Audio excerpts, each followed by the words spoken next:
I agree with everything Diane says, which I really do, because I was going to say follow your passion too. And I would say know why.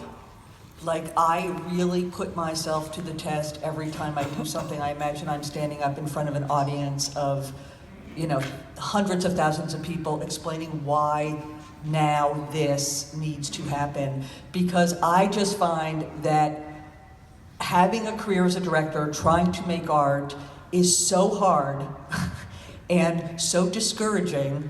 And I want to be inspiring, but I will say the truth, which is, I have quit 15 times in 25 years, for a day or two. That, involves being in bed, usually. But unless you have that thing that is yours and personal and of passion and of necessity, it's too hard. And I know, and this, I'm only speaking for myself, for a lot of people, it is a career.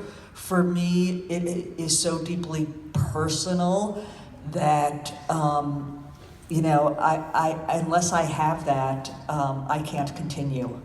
So whatever that thing is that is your passion and your reason to constantly question it and constantly reconnect with it, it will keep you going.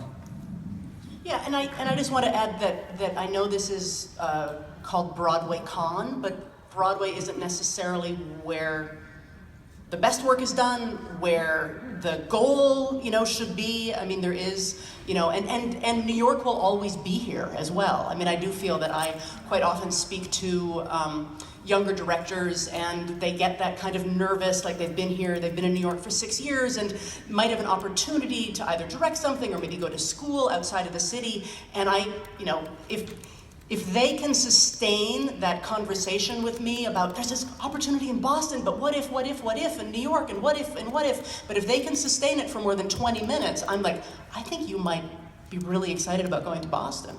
And I think that, going away and coming back, or going away and discovering, that's my community, is an amazing thing. I mean, before Clybourne Park, before Virginia Woolf, and sort of to this day, I mean, I certainly, in publications, was labeled as a regional director.